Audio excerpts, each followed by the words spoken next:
Калі нехта скажа вам, што ён паэт, спытайце ў яго, а дзе ты ваяваў, або дзе сядзеў. Гэта народная мудрасць. А сэнс у тым, што сапраўдная паэзія нараджаецца ў памежных сітуацыях псіхікі, ад невыноснасці таго, што адбываецца навокал.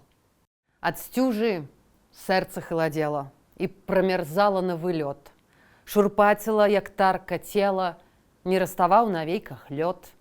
Не сунімалася завея, збівала і валіла з ног. Здавалася, душа сівее, а праведных карае Бог.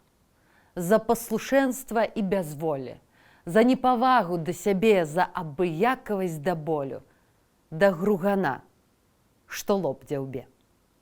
З вамі Наста Суханосік у перадачы «Смаленне віпрука».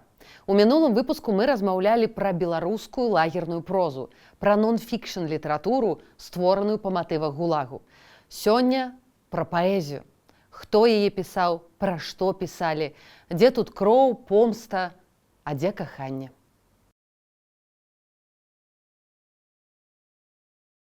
Чулі пра ноч расстраляных паэтаў? Напэўна.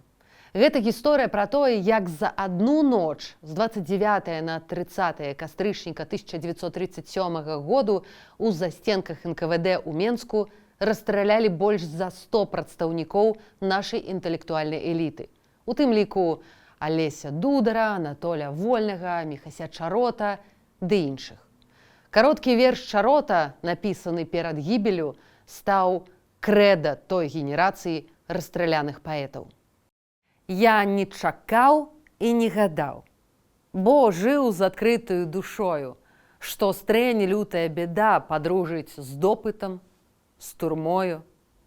Прадажных здрайцаў ліхвяры мяне заціснулі за краты. Я прысягаю вам, сябры, мае палі, мае бары.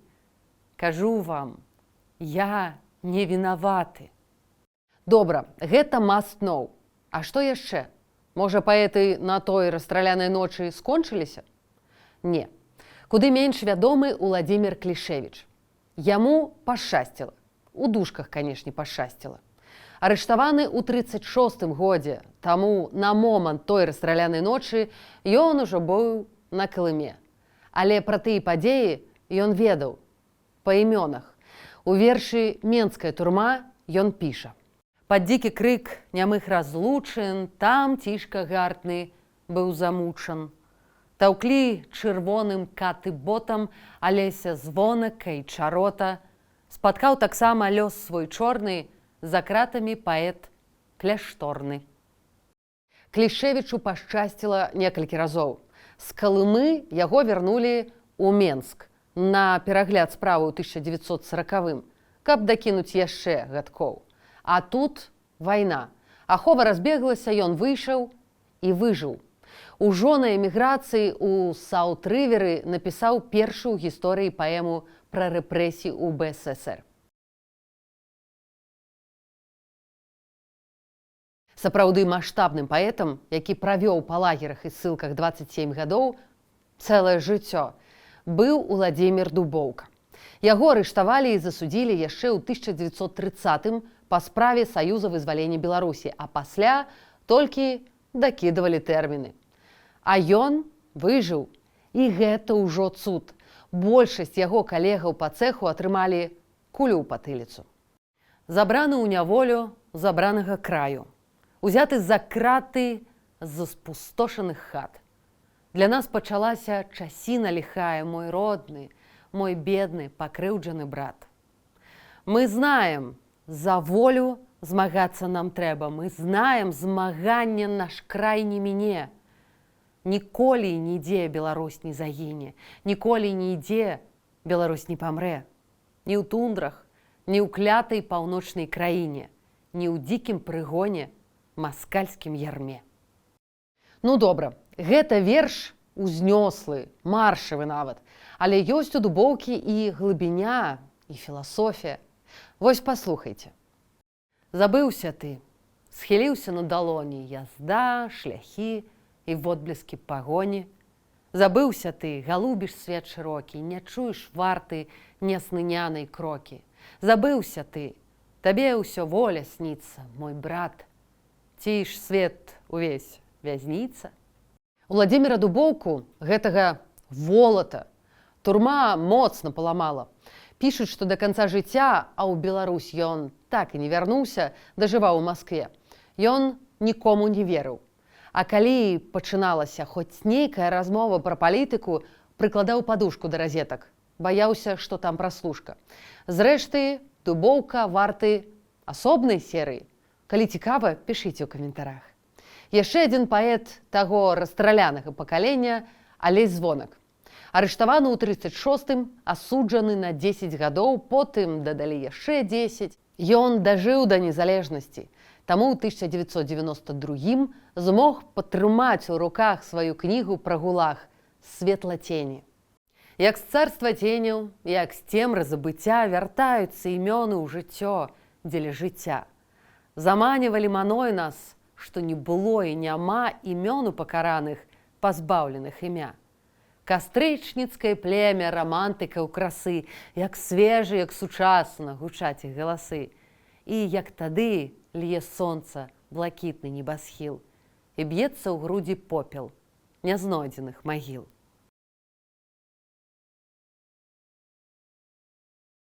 Сябры, калі вы хочаце, каб наш падкаст выходзіў і надалей, давайце рабіць разам. Усе спасылкі для донатаў пад гэтым відэа. Таксама не забывайце пра падабайку і падпіску на наш канал, калі вам бяспечна. Дзякуй.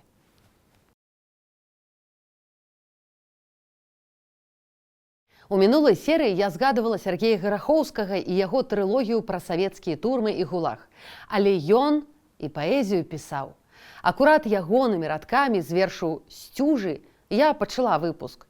Ёсць у Гарахоўскага і цалкам кароткая верша-форма, як крэда. Не паверу хлусам, не згаджуся з Каінам, што заснуў я беларусам, а ўстаў расіянінам. Паэзія для вязняў была спосабам захаваць сваю свабоду, сваё «я». Часам гэта праклён, часам успамін пра радзіму, прызнанне ў каханні або тачыльны камень, аб які чалавек точыць сваю помсту. Сюжэт помсты, дарэчы, зусім нярэдкі, прычым не толькі як праекцыю ў будучыню, але і як апісанне факта. У Андрэя Чэмера, удзельніка лагернага бунту, а тыя бунты душылі страшна, яны пераўтвараліся ў крывавую лазню, ёсць верш перад боем. Біцца за свабоду, аказваецца, можна і там, на краі свету, далёка ад радзімы. Гарэла сонца на штыках, у небе жаваранкі пелі, а сэрца ўпала ў грудзях, на зброі пальцы ледзянелі. Гэта Печорлаг, 1951 год. Таксама вершы «Калона 11», «Каму ўміраць прыйшла чарга», «Пісьмо да сястры». Ёсць у аўтара і незвычайныя сюжэты, напрыклад, Лідзія Русланова на Калыме, пра вядомую сталінскую спявачку, якую затарабанілі ў лагеры да блатных і нацыяналістаў. Ці верш «Гібель стукача». Сюжэт такі. Іудушку, які працаваў на лагернае начальства, пакаралі самі зэкі уначы. Завязалі рукі ды скінулі ў сарцір. Замачылі ў сарціры. У прамым сэнсе слова утапілі. Канец такі. Ні грукату, ні крыку, ціхай ночы бег. Праверка ўстанавіла яшчэ адзін пабег. Правільна, у лайне ніхто шукаць не будзе, таму пабег, бясслаўны канец. Андрэй Чэмер, калі што, перад пасадкай працаваў настаўнікам і журналістам, але, як бачыце, турма змяняе людзей і абуджае першабытную лютасць. Ніякай спагады да ворага у яго вершах няма.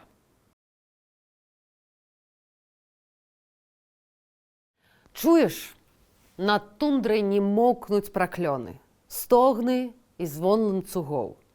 Гэта закутыя стогнуць мільёны у замеці белых снягоў. Гэта з бясследных магіл безыменных чуцен зварот да жывых. Помніць ахвяры распраў беззаконных, жыць і адпомсціць за іх. Якая гісторыя пра паэзію без кахання, праўда? А гэта верш Васіля Супруна з яго лагернай перапіскі з Ларысай Геніюш. Ён тэрарыст, арганізатар падпольнай антысавецкай групы «Чайка». Яна прызнаная паэтка, якая трапіла ў лагер. Паміж імі розніца ва ўзросце 16 гадоў, між іхнімі лагерамі 60 кіламетраў. І вось яны пішуць адно адному вершы на абрыўках паперы. Ксівы. Гатовы кінуць сюжэт. Як думаеце? Блокбастер? Насамрэч, мы ніколі не даведаемся, колькі вершаў было напісана ў менскай следчай турме, у амерыканцы, на Калыме, у Кенгіры, на Варкуце. Не даведаемся, бо людзі трымалі гэтыя радкі ў памяці. Не маглі напісаць у лісце родным, не маглі перадаць сшытак з напісаным на волю. Таму кожны радок, які маем сёння, гэта выпадковасць і цуд, незалежна ад яго мастацкіх якасцяў. І мне здаецца, што дзеці ў беларускіх школах усё ж маюць ведаць гэтыя радкі, каб тое, што адбылося з тым пакаленнем, ніколі не паўтарылася. Ніколі ізноў. А як вы думаеце? Можа, не калечыць дзіцячую псіхіку? Можа, наогул не варушыць мінулае, праблемаў і зараз хапае? Пішыце ў каментарах, калі вам бяспечна.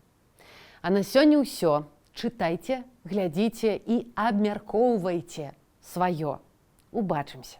Пакуль-пакуль.